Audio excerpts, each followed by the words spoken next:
Why, hello there, ladies and gentlemen. It's your boy Jessman. Welcome to week number 7. No, I'm Mulligan. Week number 8 of our current season. 6-1 on the year. 1 loss due to a freeze. But that's what's so good about the lower tiers.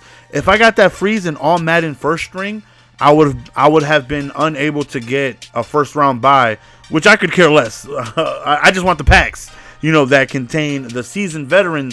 The season, dang it, you know what I'm talking about, man. So I go ahead and get this OBJ, baby. I think we're going to go on ahead and try to get the Tom Brady. I'm 4 away, and it's going to take some grinding, but I think you guys are right when it comes to getting the Tom Brady first. Well, we'll see. By the time I get that many things, the Thanksgiving promo would have been around and done. Who knows? Maybe they drop a different card that's you're able to get that's higher overall. I'm not sure. We'll wait and see. But nonetheless, definitely easier to get the badges here than in the higher tiers, where every single season in first string Madden, I never got demoted. I always won at least 6 or 7 games, but I had at least 1 freeze every season. So I would never be able to get that that perfect season pack. And I would make it to the playoffs, and I would then freeze, and I would be unable to, get the packs. And what's frustrating is that when you're in the playoffs after the wild card game, every single win from there on out is a pack that contains the season's collectible. If you lose, you have to start a whole nother season in all Madden first string. You have to win 8 games to make the playoffs. So, let's say I just froze, and I've explained this a ton of times. You guys already know. It's just extremely frustrating. I don't like being in these lower tiers. I feel like my skill level is all string first Madden. I feel like that's where my skill level belongs. The lower end of all string first Madden, but I definitely feel like that's where my skill level belongs. As we end up getting a snag right there. Beautiful interception. Look at the pancakes, man. Look at the pancake. And this is before Hines Ward, too. Hines Ward is such a goon. You guys have no idea how beneficiary it is to have him on your team. He is so damn good at blocking that he's just unbelievable. Not to mention, he's an awesome receiver. So he's so good to have, man. I can't wait to start the next season to have him and all the other batch of guys. Right there, he hits us with a triple option, but we end up bottling that up. And here we go, 2nd and 10.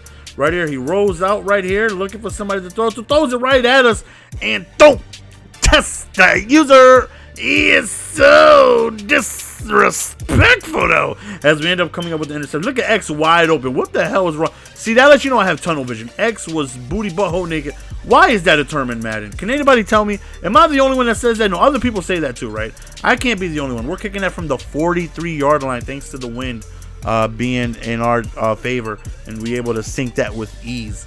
Right here, we end up sending a blitz.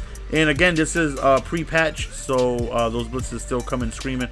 Right there, he ends up just hitting us over the top over there on the right side with DeAndre Hopkins, and he ends up scoring. It's an 89-yard touchdown. Good read by him. Absolutely destroyed my press over there on the right side. Again, this is before I got Dion, so I still got Ted Ginn too. I got to get rid of him. I feel like Dion is so much better at kick return. Dion is a goal. Look at oh my goodness, the pancakes, man. That is before I used to cheese with Hardstock and Lee Smith out there. It's much better to run with those guys out there because they provide better run blocking.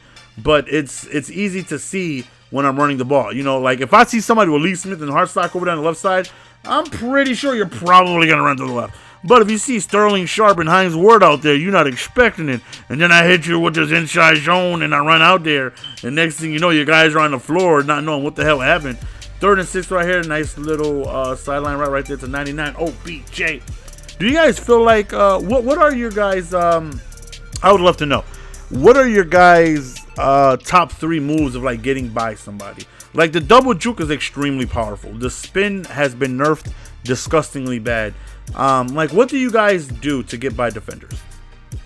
For me, top 3, I would say double juking is 1. I would say trucking is 2, where I would try to, hold left trigger and up on the right thumbstick, try and fall forward or just, break a tackle. And I would probably say stiff arm is number 3.